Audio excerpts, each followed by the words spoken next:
Hello friends, welcome to solar Gyan NRE news channel.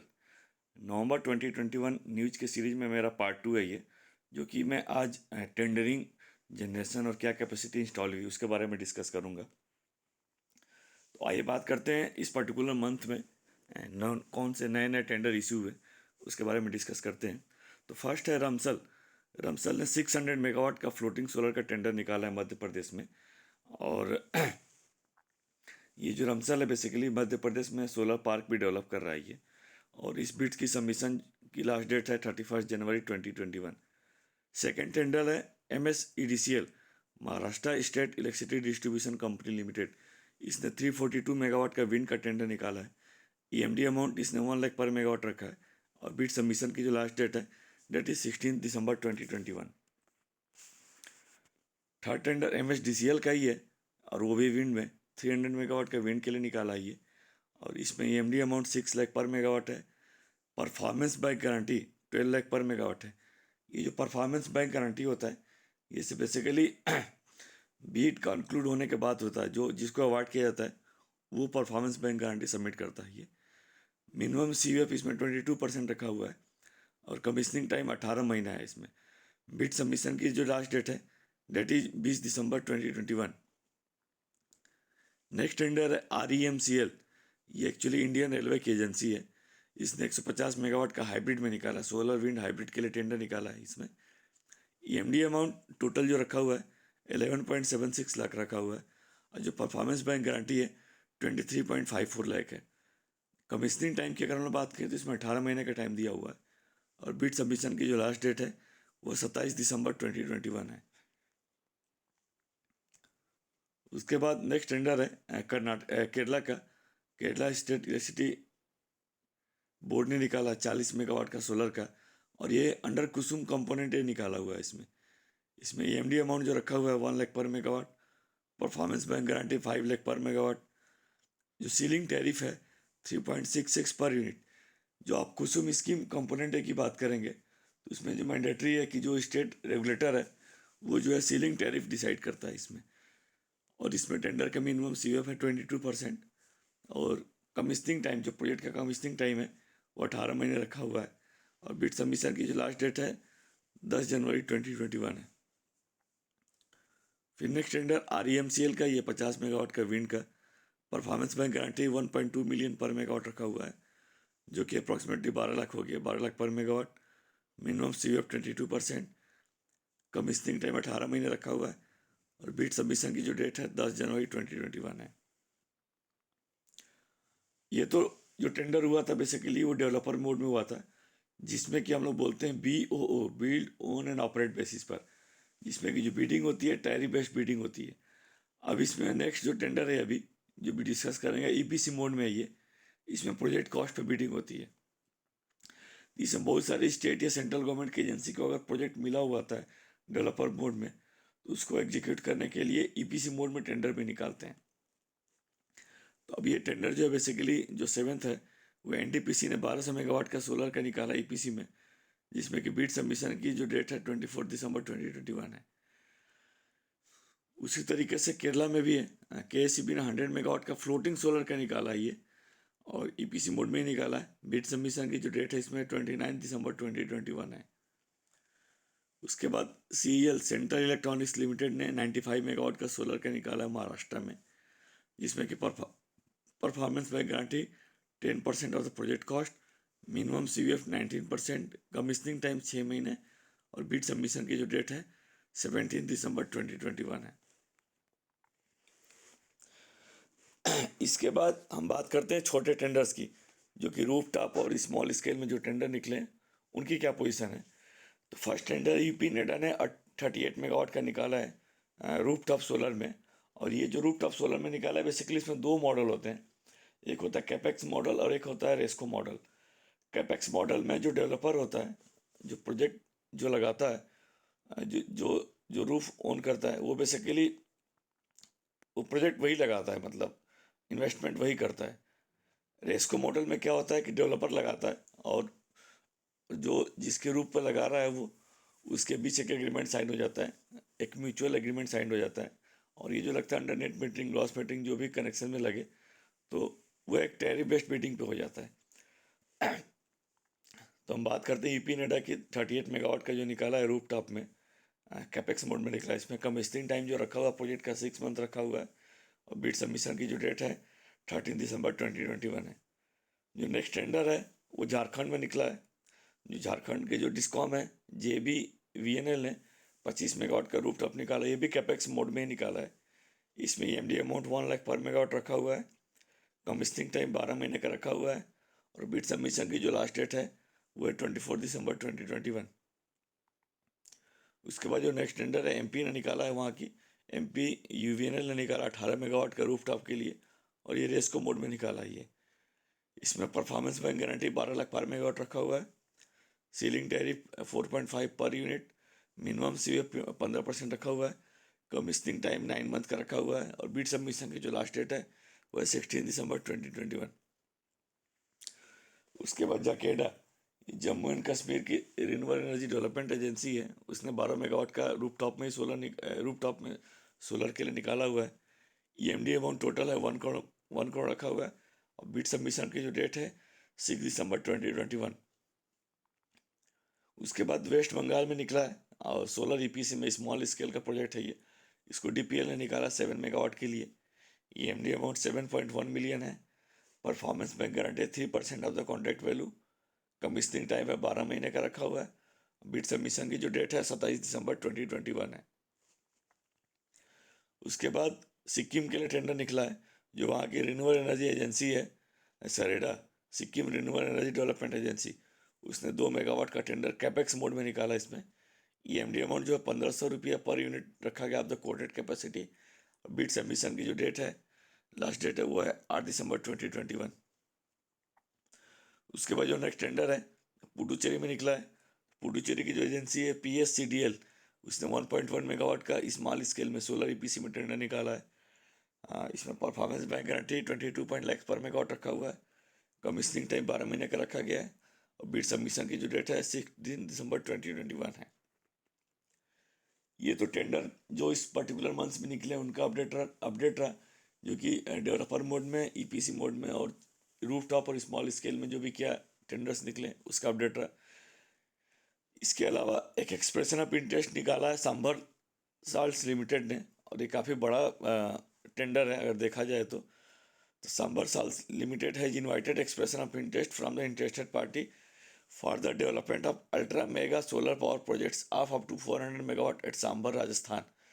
The company has also invited an expression of interest for the development of 1000 megawatt solar power projects at Khargoda, Gujarat.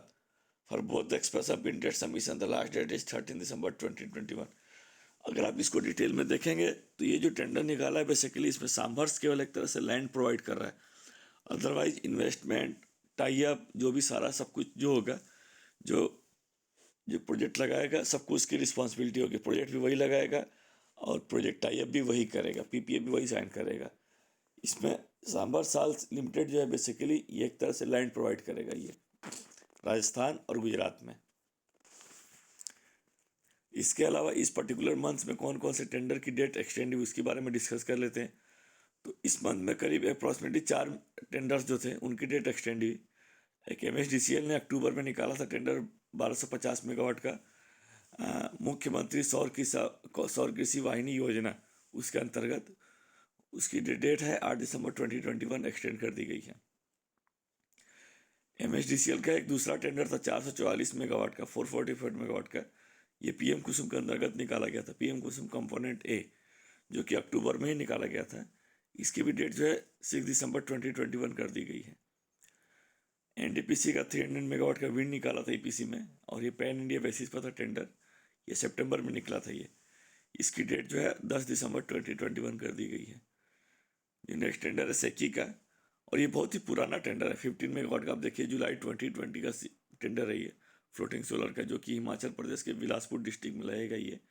और भाखड़ा जो बांध है उसके उस पर लगेगा ये। और इसमें पता नहीं कितनी बार डेट एक्सटेंड हो चुकी है। अब देखिए जुलाई 2021 का होता है जनरली, जब टेंडर निकलता है तो 1 महीने के अंदर का ही डेट होता है बिड सबमिशन की डेट। अब आप उसे अंदाजा लगा सकते हैं जुलाई 20 से कितनी बार डेट एक्सटेंड हुआ होगा। अब जो डेट एक्सटेंड की गई है 7 दिसंबर 2021 की गई है। हम बात करते हैं इस पर्टिकुलर मंथ में लेटर ऑफ किसको अवार्ड किया गया। तो अगर सोलर और विंड प्रोजेक्ट्स की बात करें तो इसमें तो कोई LOI इशू नहीं हुआ, लेकिन एक मैन्युफैक्चरिंग के लिए टेंडर निकाला गया था जिसमें इरेडा ने निकाला था PLI स्कीम के अंतर्गत। उसमें 3 कंपनियां जो है बिडिंग के थ्रू सेलेक्ट हो गई हैं और उनको LOI प्लेस कर दिया गया है। अगर जिंदल इंडिया जो है वो 4000 मेगावाट का सोलर मैन्युफैक्चरिंग प्लांट लगाएगा स्टेज 1 to 4। स्टेज 1 to 4 का मतलब होता है पॉलीसिलिकॉन टू मॉड्यूल के लिए। और इसने जो PLI कोट किया था, सबसे कम कोट किया था 5 साल के लिए 1390 करोड़। उसके बाद CDSI जो है ये भी 4000 मेगावाट का लगाएगा स्टेज 1 to 4। और इसने जो PLI कोट किया था CDSI ने, वो 1875 करोड़ का कोट किया था 5 साल के लिए। उसके बाद जो नेक्स्ट है रिलायंस न्यू सोलर एनर्जी, ये 100% subsidiary company Reliance India limited की, रिलायंस इंडस्ट्रीज लिमिटेड की, RIL की। ये भी 400 मेगावाट का प्लांट लगाएगा स्टेज 1 to 4, मतलब पॉलीसिलिकॉन से लेकर के मॉड्यूल तक। और इसने जो कोट किया था वो 1917 करोड़ कोट किया था PLI के लिए। हम बात कर लेते हैं कि अक्टूबर में, बेसिकली नवंबर का एग्जैक्ट डेटा भी आ नहीं पाता क्योंकि नवंबर का डाटा अभी हमें इतनी जल्दी नहीं मिलता है, तो इसलिए एक मंथ बैक का बेसिकली कमीशनिंग कैपेसिटी हम लोग दिखाते हैं। तो अक्टूबर में कौन कौन सी कैपेसिटी लगी रिन्यूएबल एनर्जी के फील्ड में, आप देख सकते हैं। टोटल जो कैपेसिटी लगा 1511 मेगावाट के आसपास लगा, जिसमें कि सोलर 1391 मेगावाट लगा और विंड जो है 120 मेगावाट लगा। इसके बाद जो टोटल कैपेसिटी हो गई रिन्यूएबल एनर्जी का, एक्सक्लूडिंग लार्ज हाइड्रो, हम लार्ज हाइड्रो की बात नहीं कर रहे हैं अभी, तो इसमें सोलर की जो टोटल कैपेसिटी हो गई वो 47.6 गीगावाट हो गई, विंड का 39.9 गीगावाट हो गया, स्मॉल हाइड्रो पावर प्लांट का 4.8 गीगावाट हो गया, बायो का 10.5 गीगावाट हो गया। तो टोटल कैपेसिटी 103 गीगावाट हो गई। और अगर हम इंस्टॉल कैपेसिटी में शेयर की बात करें तो सोलर का जो शेयर है टोटल RE में 46.25% हो गया, विंड का 38.8, स्मॉल हाइड्रो का 4.6, बायो का 10.26% हो गया। और ये टोटल RE की बात करें, इसमें लार्ज हाइड्रो इंक्लूड नहीं है, मैं बार बार बोल रहा हूँ। अगर लार्ज हाइड्रो के इंक्लूड करेंगे तो कैपेसिटी और भी ज़्यादा बढ़ जाएगी, और आगे नेक्स्ट अभी स्लाइड में देखेंगे हम लोग। इसके अलावा ये जो डेटा अपडेट है 31 अक्टूबर 2022 तक, कमीशनिंग के अलावा टोटल जो है 50.98 गीगावाट की कैपेसिटी जो है under various stages of implementation.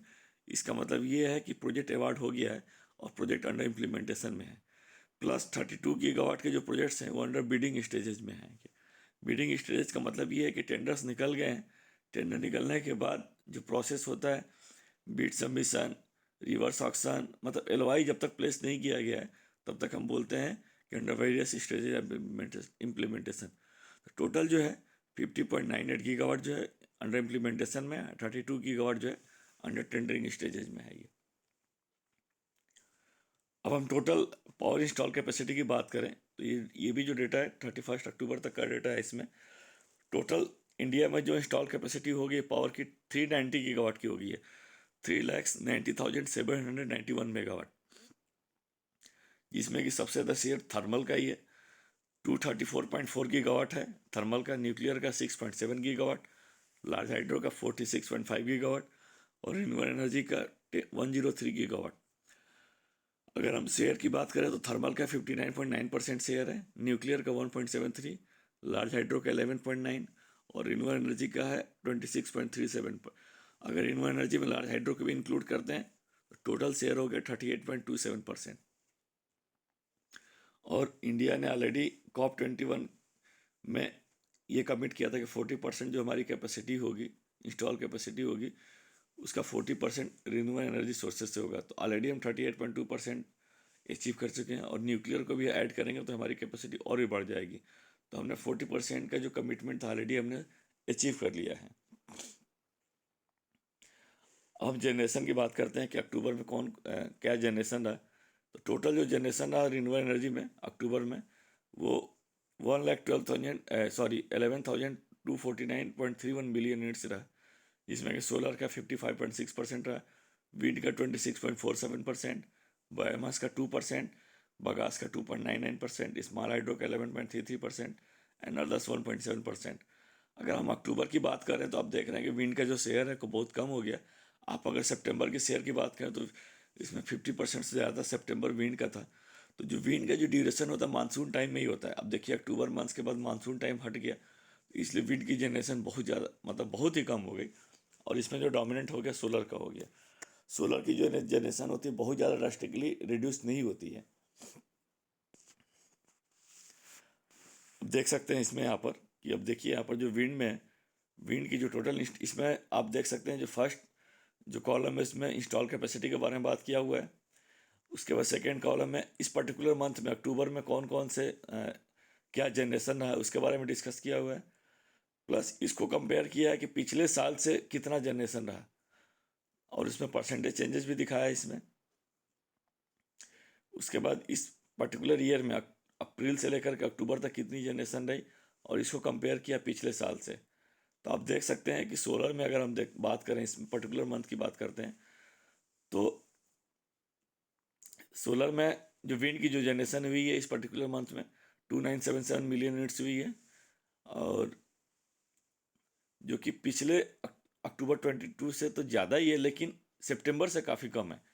Solar की जो जनरेशन हुई है 6255 मिलियन यूनिट्स हुई, बायोमास का 234 मिलियन यूनिट्स, बगास का 337, स्मॉल हाइड्रो का 1275 मिलियन यूनिट्स, और अदर्स 190 है। तो टोटल जो है 11,249.31 मिलियन यूनिट्स जनरेट रहा। और अगर हम पिछले साल से कंपेयर करें तो पिछले साल में आप देख सकते हैं कि 10,786 मिलियन यूनिट्स जनरेट रहा है। तो उससे 4% अप्रॉक्सीमेटली ज़्यादा है पिछले साल से। और अगर हम अप्रैल से लेकर के अक्टूबर की बात करें तो पिछले साल से इस बार 17% के आसपास ज़्यादा रही। हम केवल पर्टिकुलर मंथ की बात करते हैं तो देखिए विंड जनरेशन आप देखिए सितंबर 21 में टोटल जनरेशन रहा विंड का 6514 मिलियन यूनिट्स, जो कि अक्टूबर 21 में घट करके 2860 मिलियन, तो काफ़ी कम हो गया। तो इसका मेजर जो डिक्रीज हुआ वो 56.1% कम विद कंपेरिजन टू सितंबर रहा इसमें। और पिछले साल के कंपेरिजन में अगर बात करें तो पिछले साल अक्टूबर 20 में जो जनरेशन रहा वो 3588 रहा। तो पिछले साल के जनरेशन से भी इस बार जनरेशन कम रहा, करीब 20% कम रहा ये। और average wind generation at national level पर बात करते हैं अगर, तो आप देखिए जो टोटल पर डे की बात करें तो सितंबर में 2.17 मिलियन यूनिट्स रहा, और अक्टूबर में 9.2, और अक्टूबर 20 में 116, मतलब पर डे का आप जनरेशन रहा। तो आप देख सकते हैं कि सितंबर में 217 मिलियन यूनिट्स पर डे रहा है, और अक्टूबर में 92। तो बहुत ही मतलब सितंबर के रिस्पेक्ट में काफ़ी कम हो गया। और इवन अक्टूबर 2020 की बात करें तो 116 मिलियन यूनिट्स पर डे का जनरेशन रहा एवरेज। और सोलर की बात करते हैं तो आप सोलर में देखिए सोलर में कम नहीं हुआ। सोलर में सितंबर में जो जनरेशन रहा वो 5171 मिलियन यूनिट्स रहा, जो कि अक्टूबर में आपका जनरेशन 6017 मिलियन यूनिट्स हो गया। और इसको हम लोग पिछले साल से कंपेयर करें तो पिछले साल में जो जनरेशन थी 4690 मिलियन यूनिट्स रही। तो कैपेसिटी बढ़ी है, इसलिए जनरेशन में कैपेसिटी बढ़ गई है। तो सोलर में विंड की तरह ऐसा नहीं रहा, क्योंकि विंड जो है windy states plus windy season पर डिपेंड करता है, जो कि मानसून सीजन में बढ़ जाता है ये। लेकिन सोलर में ऐसा नहीं है, थोड़ा वो डिफरेंसेस आते हैं लेकिन इतना नहीं आता है।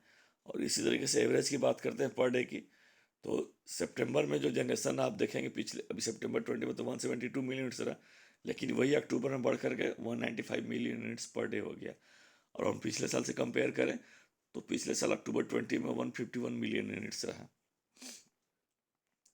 तो होप दोस्तों मेरा जो रिन्यूएबल एनर्जी के फील्ड में जो अपडेट रहा, जिसमें कि जनरेशन और टेंडरिंग और जो कैपेसिटी इंस्टॉल हुई उसके बारे में डिस्कस किया, होप आपको अच्छा लगा होगा। अगर आपको अच्छा लगा होगा तो आप लोग लाइक करिए, सब्सक्राइब करिए, अपने दोस्तों को भी फॉरवर्ड करिए। फिर आपसे मिलते हैं एक नेक्स्ट वीडियो में, तब तक के लिए थैंक यू, जय हिंद।